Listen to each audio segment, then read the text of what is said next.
Erik Stegman is the Executive Director of Native Americans in Philanthropy, advocating for stronger and more meaningful investments in tribal communities.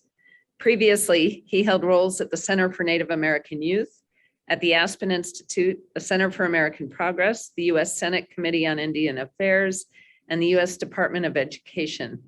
He'll provide some reflections on how all the things we've talked about over the past 2 days come together as we wrap up the day. And I would just say before going to Erik that as we were looking for folks to speak at this symposium, a few names came up again and again and again, and yours was one of them. So really glad to have you with us today. Thanks.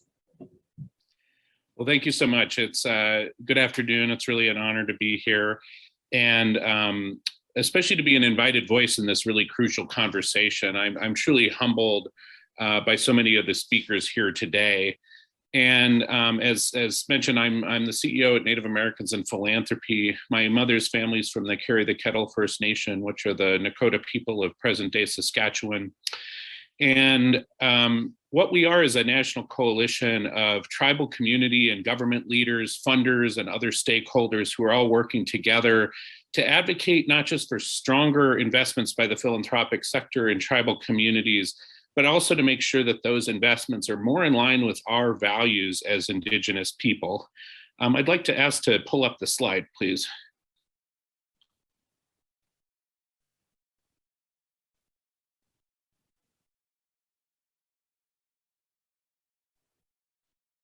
Do we have a slide waiting for Erik's presentation? There we go. There we go. Okay, thank you. You know, as we have these important conversations about a rapidly changing planet, I really wanted to recognize the ancestors and those who walked before us. You know, as I think about a lot of what we've been hearing during the symposium, they cared for a very different environment than we see today. This is a photo of my grandfather, George Jerome Raymond, at Two Medicine Lake in 1956, which is in now present-day Glacier National Park. He was a dentist for the Blackfeet Nation, where my mother was born, and my great-grandfather's ashes are actually spread there. I keep this photo very close to me every day to remind me about why I do the work I do for our people and all Indigenous people. But I also keep it close to remind me about how our ancestors saw our world and how they saw it changing. My great-grandfather grew up in a teepee on the plains in Saskatchewan speaking Nakota and living off of bison. And his son, featured here, came back from World War II and saw a rapidly industrializing world, which led us to where we are today. This wasn't that long ago. And I think Native people are very conscious of how we're connected across generations. And when you look at how we look back at time immemorial, this has not been a long time. And I think a lot of the rest of the world is starting to realize that today. You can close the slide now. I've been really appreciative to hear so many important Indigenous perspectives in the symposium today. You've heard from our relatives from across the continent who are leading crucial climate and conservation programs, and from decision makers like Secretary Deb Haaland. The centering of our voices in a broader environmental sector is long overdue, and that's an understatement.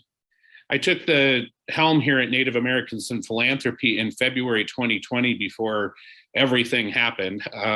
And I've not worked much in the climate and conservation sectors. So I really come to this conversation with humility.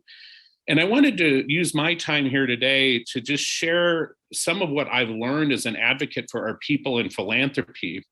Ever since we started in getting engaged in various philanthropic circles, we've learned a lot of important lessons about the barriers to engaging with tribal communities across this work.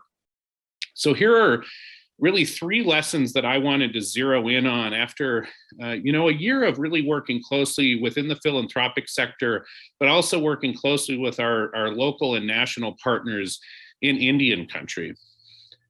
I think if I had to share one message with all of you today, we've heard a lot throughout the symposium about how silos are a challenge. And there's a lot of people across the policy and philanthropic landscape who acknowledge that silos are a problem, I'm here to tell you that I believe that they're the single biggest challenge when it comes to including and centering Indigenous knowledge and advocacy in this work.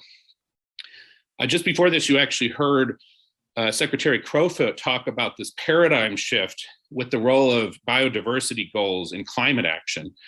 This is important progress, but not enough to truly leverage the power of our communities in these solutions. I've been working with funders across the spectrum for many, many months now. And when I say spectrum, I just think about the planet. I think about the environment. I don't know much about why these particular silos were created in the first place, but I'm here to sort of offer you this perspective that I know comes from our communities. And to be frank, I feel like it's a little bit of a school lunchroom. And this is speaking specifically about philanthropy and how I try to visualize this. Everyone has a different table. And when I came to this conversation, I was just amazed that, you know, even within the conservation and biodiversity section, the ocean people are at their own table. You know, the outdoors folks are at their own table. The climate folks are in another lunchroom. And so this is really a complicated terrain. And I couldn't believe how much a lot of these funders don't work with each other. There are so many places where people are actively excluded. They're speaking different languages. And here I am representing the National Organization for Our People in Philanthropy, trying to figure out how do I connect Native people to this conversation. It took me a year to figure this all out. And imagine what it's like to explain this to a tribal leader who runs an oyster bed as part of their economic development. It's supporting natural carbon capture in the ocean, but it's also strengthening biodiversity.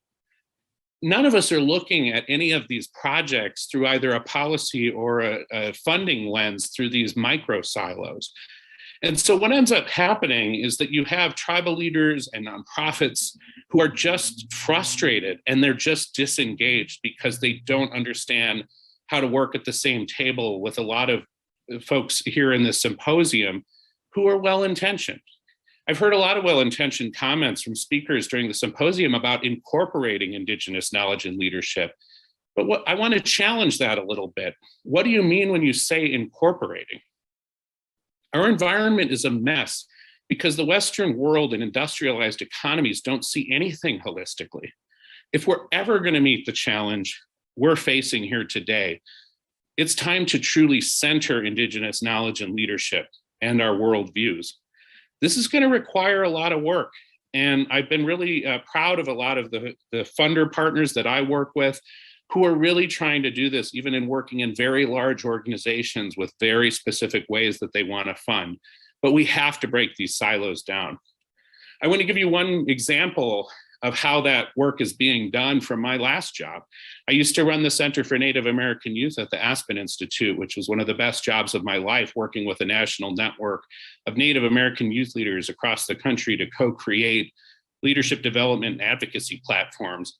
We partnered with a program called Fresh Tracks, which is a partnership with the Obama administration that brought a really diverse group of young people, Arctic youth, Indigenous youth from the Gwich'in communities in Alaska, together with Black youth from Compton, California. And what this program was not an access to the outdoors program. It really actually centered the outdoors as a healing and organizing platform for systems change, for social change, and put the power of Indigenous culture at the center for youth healing and organizing work.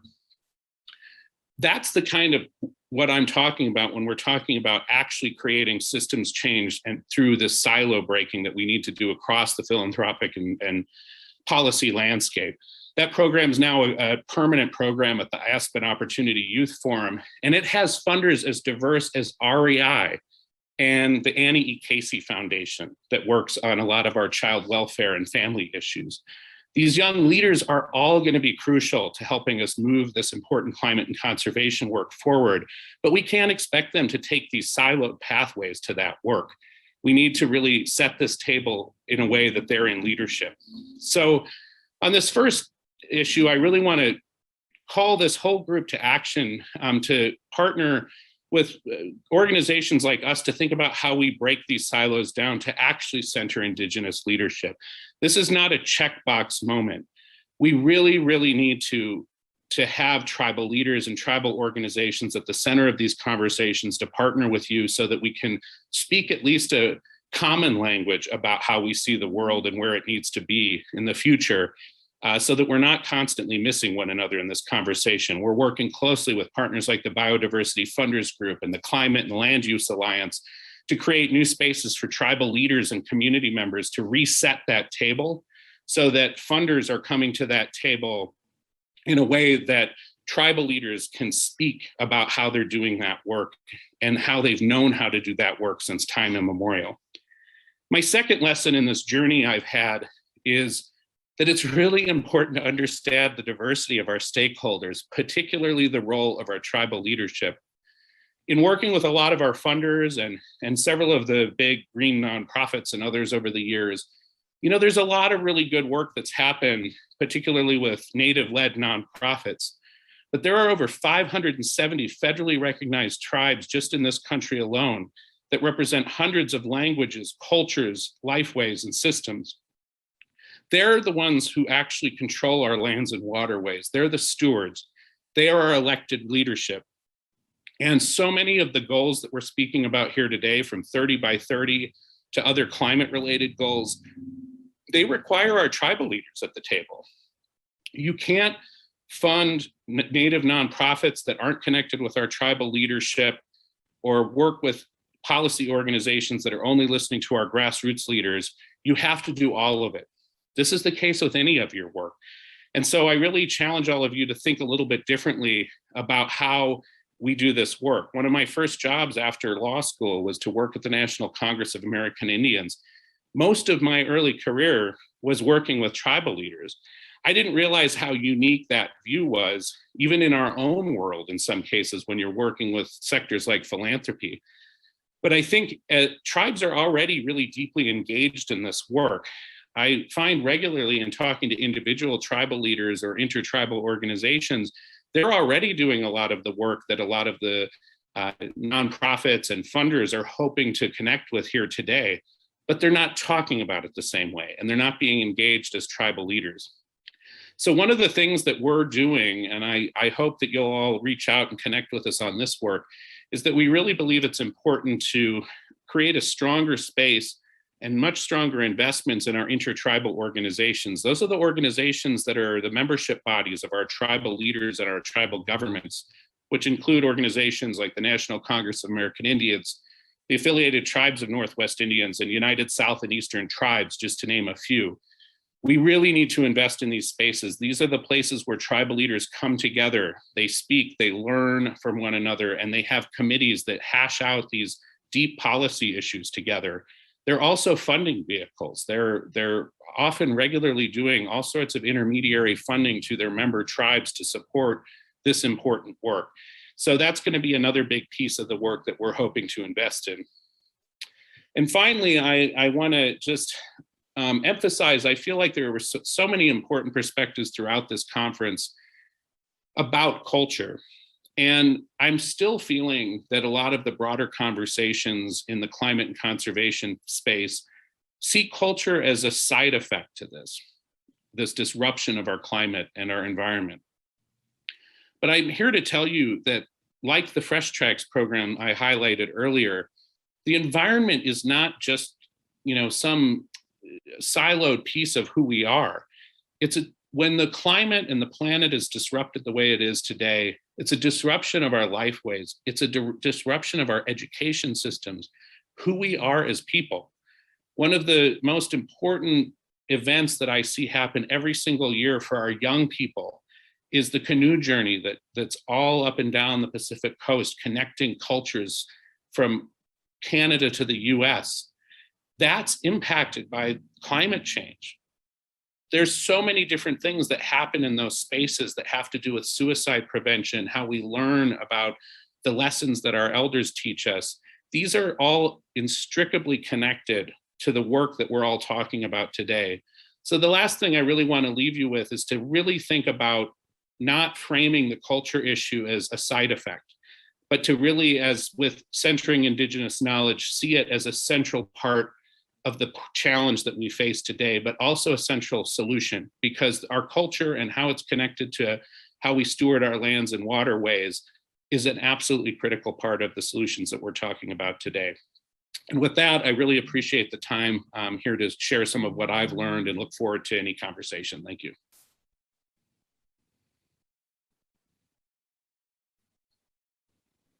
Wonderful. Thanks so much, Erik. We really appreciate your perspectives.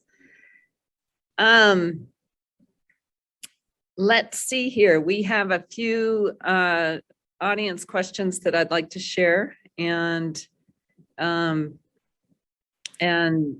follow up with your remarks. So sorry, I'm just trying to get oriented between my various things here. What do you see as the greatest opportunities? And I know you spoke to this in your remarks, but if you'd be willing to indulge us, what do you see as the greatest opportunities for impact at the intersection of Indigenous conservation, climate resilience, and biodiversity, and specifically for impact? I wonder if you have any thoughts on that. I do. I've got many thoughts, but I'll give you at least my sort of highest level one here. I think there are so many important organizations on the ground already that are doing this work. I think one of the biggest opportunities I've seen in working from this side and from the philanthropic side is that this is about alignment and it's about communication. We have organizations like the Indian Land Tenure Foundation that's been in the field for a very long time. It's probably one of our deepest Indigenous-led expert foundations that understands tribal lands, the complexities around it, but also the opportunities about how to move capital to get land into trust to support tribal-led conservation and climate projects. They actually have a joint project called the National Indian Carbon Coalition that's actually working at the intersection of figuring out how can we work and leverage with climate offset funding and actually have those resources at the tribal level to invest in tribal land management and conservation. That's one example of organizations that, as I've talked to funders and even some of the folks in the policy space, they don't even realize that they're there, but part of it is because of these siloed conversations. So for me, I think a lot of that, they also help run the National Tribal Land Management Association. I know, with 30 by 30, the land management issue is hot, as it should be. I don't think it should be the only conversation we're having, but these networks exist already. So a lot of what we're trying to do at Native Americans in Philanthropy is to honor our organizations that are already in the field, but to really try to reset those conversations in a smaller way where that needs to happen, but also in some larger networks so that some of these funders particularly have a better understanding of where they can already make an impact right now without having to build anything new. Well, that's a great segue into my next question. Philanthropy has been trying to respond to an emerging understanding of the importance of inclusivity and equity in grant making. How has this change impacted Native philanthropy and partnerships? Oh boy, that's a big one too. I think, it's a really exciting time to be in this field because philanthropy has always been a really mystical black box for tribal communities. It's a super Western structure built on a tax code to protect wealth. The sources of a lot of that wealth is due to extractive industries. If you look at like the state of Oregon alone, a lot of the foundations there are built off of stolen land and logging.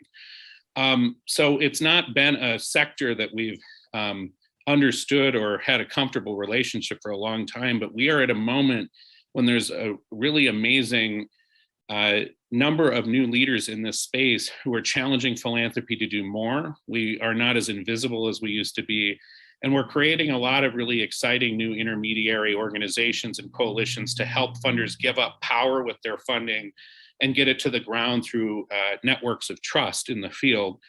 So I think that's really exciting, but I speak for our counterparts across other communities of color who we're in close relationship with in a lot of different spaces. And we're all worried that this is just another, fleeting philanthropic moment, that we are still in the middle of COVID.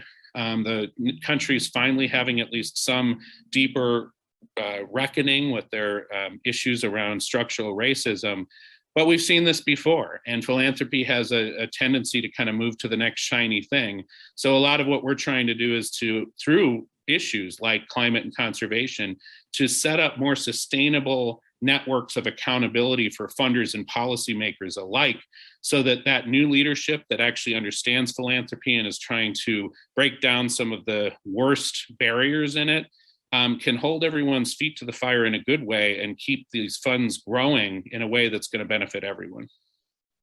That's really interesting. Having come out of philanthropy myself, and now I value your perspective. I think it's insightful.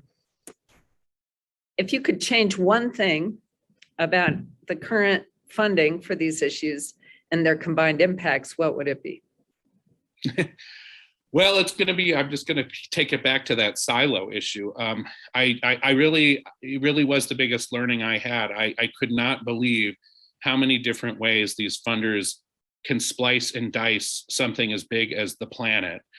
And so I really feel like if I could change one thing, it's that. But I say that fully recognizing that the structure of philanthropy is the way it is. It's a Western structure. You know, whether you're coming from a donor advised fund or as an individual philanthropist or a foundation, those structures exist. And so if I could change one thing, which I'm hoping we're at least beginning, and I welcome anyone who wants to partner with us on this, is that we can create a new translational middle space that is really helping reset those tables so that we can bring some of our funder partners who really want to make this a mission, especially inside some of these big foundations, to say, how do we finally start getting climate funders to work with biodiversity funders, and how can tribal community leaders be actually the leaders in that, so that it's not just us speaking in the abstract, but we're actually, you know, putting them out front and we're listening to how they want to have the conversation. I think that's where I would change it. You know, that would be my primary thing I'd want to change right off the bat, because I think it'll really help transition the sector to where it needs to be in line with these policy goals we've been talking about for the last couple of days. Yeah, that's great. Okay, a couple other questions from the audience. Does Native Americans in philanthropy work outside of the US and work with First Nations north of the 49th parallel? We do not technically. So we are a US-based organization, as someone like many of our relatives whose family is from north of the border that was created over us.